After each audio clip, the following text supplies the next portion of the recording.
Hello all, welcome back to Max's View of the World, and thank you all those who've subscribed and liked my videos.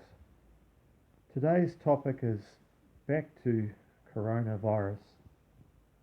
Sadly, we've now learned that northern Italy has come down with some deaths, and Lebanon and Iran.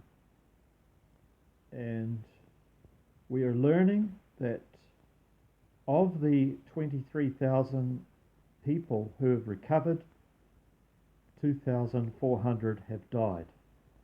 So the statistics is a 10% death rate. And that is relatively high. I mean, if 23,000 people have recovered and 2,400 have died, then that would be out of 25,000, so it would just be under 10% of total cases where 23,000 have recovered and 2,400 have died out of 23,000. So it's not looking good. It looks like a global pandemic is starting to occur. Once it hits countries that do not have the medical facilities, such as North Korea, then we're in a lot of trouble. A lot of these people live in poverty and would never go to a doctor or a hospital. So in Italy, they had a lady who just thought she had an illness, and died in her home. Walked around wherever she'd walked and probably passed on that disease to many, many people. It's not looking good. And in New Zealand, we have only closed flying to China.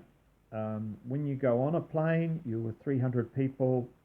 You can taste everything in the air with 300 people. You can taste sickness in the air, and you often catch stuff in a plane. So you could be traveling anywhere now, and there's no travel ban to places like Italy or places like Iran. And you've got Singapore too that have come down with the disease. There's no travel ban to Singapore. So it wouldn't take much for the disease to catch on to some of these other countries who have not had the disease yet. And so it is a problem. And 10%, is a bit like the angel of death, choosing who will live and who will die. It's of religious size. So we've learned that the disease would have come from a lab. It's all pointing to that, with the tin pool exposing where the disease came from. We had We Are Change exposing it as well. Of course, mainstream media will not cover it, will say everything's fine. We're still going to take Chinese students into our countries because we have a 2-week world organization. But in America, as Tim Paul was saying, they increased it from 2 weeks to 24 days. And in one case, one guy had an incubation period of 27 days. So no matter how safe you think you're going to be, you can, any of those 300 people, you do a stopover anywhere, Singapore, then you're in trouble. You do a stopover in Malaysia, you're in trouble, because you could be in a plane of 300 people and catching a disease. Better to stay at home and keep out of this whole thing. It's all right for the rich. They can go on their private planes, travel to these places, come back on their private planes without the disease, because the people who've been living with this disease in some of these countries, crossing the borders, trying to escape the disease, bringing the disease with them, making things worse. It is a global epidemic.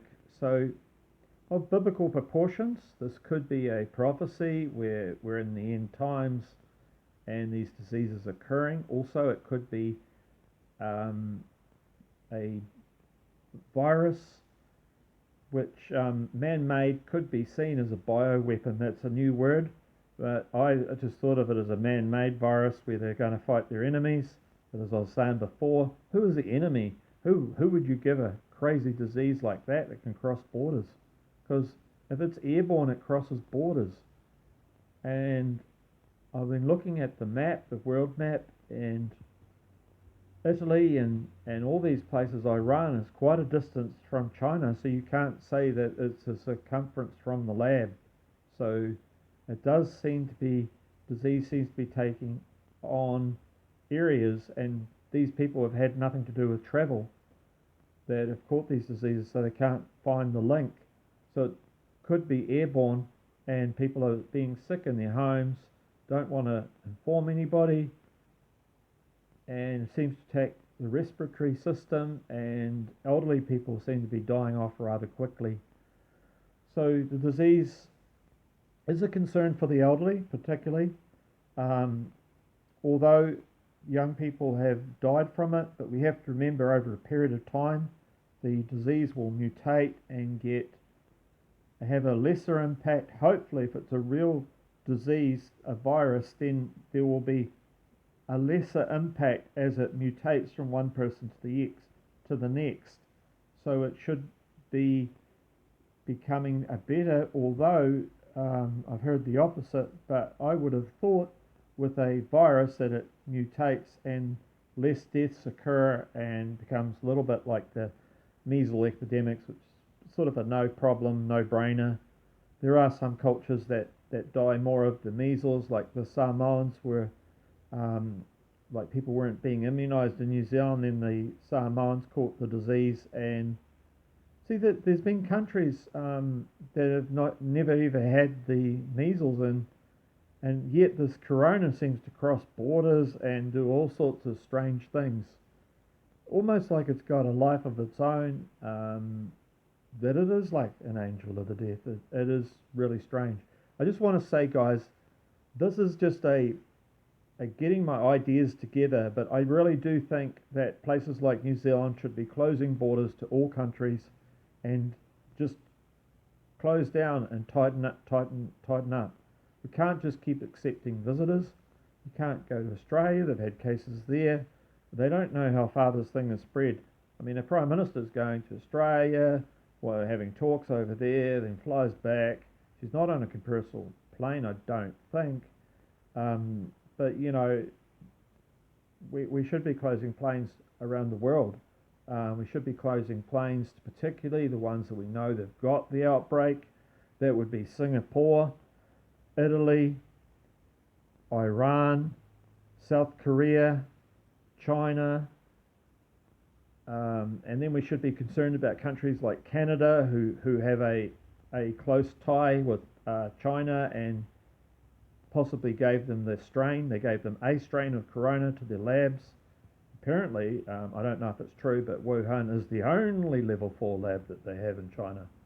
So, you know, that's another one. I didn't know that either. But, you know, China's out of control. The disease, they're boarding up houses. The disease is out of control in China. Although all the borders are all closed, I think Beijing's is relatively safe. But at the end of the day, would you risk it? And probably not. Would you risk it with South Korea or North Korea? Would you risk it with the countries on the border, with Thailand, all those Asian countries on the border, even India? Would you risk it? And we really need to tighten our belts and close the borders down. But we're not doing that. So we have a government with open borders, and that was the problem of the left and being too PC, too nice. We have a left government in New Zealand, too nice, and doesn't understand closing borders, and does seem to be deliberate. We have an immigration program of open borders, and then this disease comes out when they have the military games in China, and then people travel back, spread the disease, travel back to other countries. Then you have in France, a person from the lab had the disease, pass it on to another company. They fortunately got hold of it. But if they have a lab share program and they're traveling from that lab, I mean, it seems obvious to me that it came from the Wuhan lab, but no one's able to piece it together in mainstream news. I mean, it's 400 yards from the market, the lab, yet no one cares. 400 yards, and they're saying that it came from bat soup. So we've been lied to, and thank you all for subscribing to my channel. I just wanted to do a corona update because it is getting worse. Thank you.